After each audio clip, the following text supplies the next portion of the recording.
Alright, welcome back into another Dragon Ball Super card game video. So today should be the release of the Battle Evolution booster.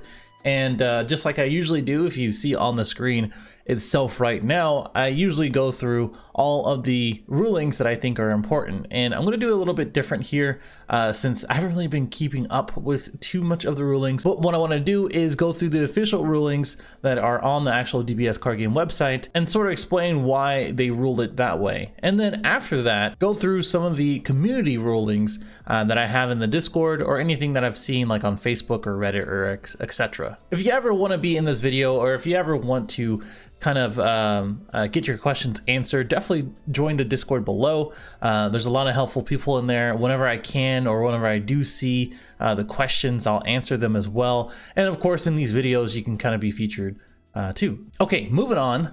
So the first thing that we have is going to be the Golden Frieza Perished, or the Perished. If you can have one red card and one blue card in your energy area, can you activate this skill? The same thing goes for the second question, which is a red blue multicolor card in your energy area, can you activate the skill? If I can put it on my face, the card basically says if you have red and blue cards in your energy area, place one card in your life in your drop area. So basically what it's checking is if you have any red and any blue in your energy area. So basically if you have a combination of red blue multicolor, or red card and red multicolor, or blue card and red blue multicolor, right?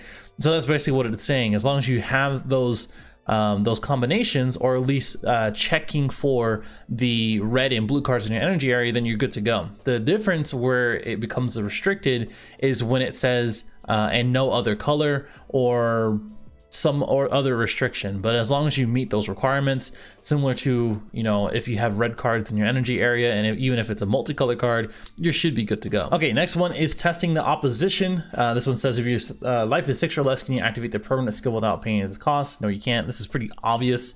The permanent says if your life is 5 or less, you can activate the counter skill by adding one card to your life. I'm pretty sure there might be some confusion where if you just take a life, you then meet the requirement, but no, it's a permanent. You have to meet the requirement first.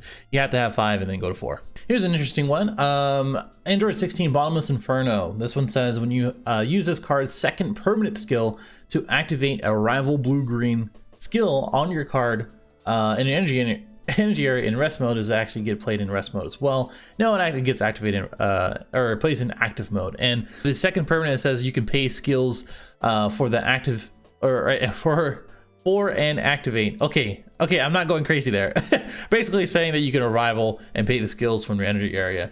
And just because your energy could be in rest mode after you pay for it doesn't mean it's going to be active. It's just literally playing the card. Majin Buu Revitalizing Absorption. Can you play a Unison card at the same time you activate this card skill? Pretty obvious. It just says at the end of the turn, or when you activate it, you can only play blue Majin Buu battle cards for the turn. So it's pretty blatant. Chill's Army Reinforcements is the same thing as the previous card, where you have to be at 5 life. No big deal there. If you have 4 or more cards in a multi-form in your battle area, can you activate this auto skill? Which in this, it's pretty tricky, honestly, and kind of dumb if you ask me. The auto says if you have a total of 3 Tien Shinhan cards or multi-form tokens in play in your battle area, when this card attacks, choose up to one of your opponent's battle cards with 4 or less, etc. Right? It's kind of dumb that you have to have 3 exactly. So if you have basically the 3-drop TN that has barrier and then 2 tokens, you can use the effect. But if you have 3 tokens, which you do have after you awaken, and then one of the 3 costs, then you can't do that. But if you have a total of the 3 tokens and no other TN, then you should be good to go.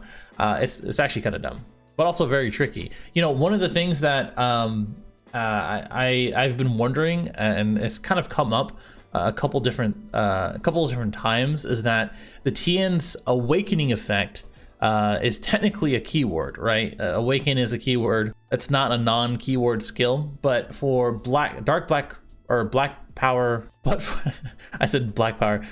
For dark power black mass Saiyan, it says for non-keyword skills for 15k or less, you have to ditch 2 cards.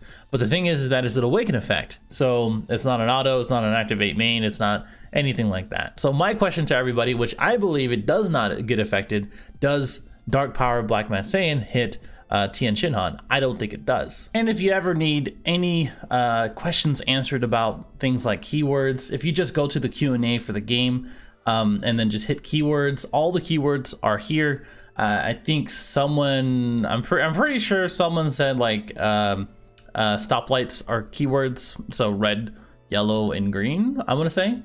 So like counter, critical, etc. And if you scroll all the way down to the bottom, it does have awaken. So there you go. All right, moving on to homicidal clones. That's such a interesting word. This is another interesting name. This is another 6 or less. It reads the same as the other ones. No big deal there. Android 13, 14, and 15. If you have only one Android troop, 4 and 15, 14 to 15 in a drop area, can you activate the awaken skill? It has to, no. This is another thing for the previous Android 13 leader, I believe. This awaken skill specifies end cards, so you can't activate it with a single card. You actually have 2 of them and not just both names in the drop area. So it checks for cards basically. So it says when your life is at 5 or less, if you have 14 and 15 cards in your drop area, then you should be able to awaken. So just make sure that you're meeting those requirements. Okay, now we have Pan the Courageous Youth. Uses card's first auto skill to play Rebar Might SS4 Son Goku, which is the starter deck one, I believe. Does Rebar Might gain triple strike off its activate skill? Yeah, I think this is kind of interesting one. At first I felt like it was kind of obvious, but the thing about the Rebar Might is that I believe you take a life, and if you are at a certain life total, you gain triple strike. And the auto for Pan says you have to play with them with the keyword skills negated for the turn. And because it says for the turn and it specifies keyword skills, it can't gain a skill if it's being negated for the turn. Sort of like cold bloodless. And basically, you know, if you cold bloodless something, or if you negate the skills for the turn, for the entire turn, any of the skills that are gained on that turn are negated. So let's say if you cold bloodless something like this Pan, for instance, and you swing and you give it double strike with Champa or Kai, it's not going to gain that double strike because it's all the skills are negated for the turn. It's the same thing for this, is just specifying keyword skills, which includes triple strike. Here's another one for Frieza army reinforcements. Nothing crazy there. We also have the leader, which is Bowman, life of Heroin. If you have a Rebar in your hand, you can use this first skill, permanent skill, to gain Heroin. I'm just gonna call it Heroin. And treat it as no specified cost. No, you can't. This is actually really unfortunate, because if you look at, like, for instance, the I believe the one drop, yeah, I think it's the new one drop rebrand, and some of the other rebrands that you have, if you treat it as no specified costs, then you can do other things that are within the Universe 3 archetype in order to do some dumb stuff. I'm guessing that's what they're trying to prevent. What it's really saying is that the rebrand that already has Heroin can you make sure that it doesn't have a specified cost using the permanent effect, and just can't. And I'm guessing because it gains her the character trait for all the chosen characters within the leader effect. Okay, so this one says for Bowman inspiring support during your opponent's turn, if your leader card is a world tournament card and your energy area has a red, blue, green, yellow, and black card and a what's happening? What kind of question is this? Okay, what does this card's combo power become? This combo's power becomes 20k. So if you read the actual card, when this card is being used in the combo, it gains 10k for the battle, and if it's your opponent's turn, it gains additional 20k power for each battle card in your energy. Oh, okay. Well, that was pretty blatant, right? Like, if you have that many colors, I don't know why they needed to put that out there. There's so many other questions for us to be answered. Anyway, if your card's all auto for steadfast ally, to add the beautiful scientist to hand and play it, does this auto skills activate? And the auto says when it's played, add up to 21 card, energy cost 5 or less, eject your hand, and then choose up to 1 from your hand to play it. Oh, that's okay. Again, pretty easy. They're just auto effects and you're able to play it. The only thing that it wouldn't say is that if you play this from deck only and it activates, so if you play this only from hand, even though you are, or if you're playing this from energy area, whatever. But this one's pretty straightforward as well. So I asked in the question and answers channel for DBS anyway, are there any questions that you guys want answered in the rulings video or the next one? And Butters asks, I would like to know how the permanent works for Android 16. The and4 is super weird on the paying costs. I super agree, if anything. Basically, all it really is that the same question that I was saying before, the same answer that was given, is that you can pay for the costs within your energy area as long as it has that cost. So let's say if you had a green, red, blue, or green, blue, green, or something like that, and you wanted to pay for that Android 16 Steadfast Ally that we saw earlier, you would just pay for and then a rival for that within the energy area, paying that for. That's all it really is. And you would just imagine that you have it in your hand, but it's really in your energy area and it comes out of your energy area. He asks if there's a 2 costs in your energy, can I pay 2 to tap them? Well, it's only for arrival cards. Yes, it's only for arrival. What's my math squat? I don't know. With King Vegeta, Hidden Ambitions, and Mecha Frieza activating Nimbus using lead skill, you can't use counter when Frieza is unawakened. Nimbus is reduced, but you can counter when Frieza is unawakened.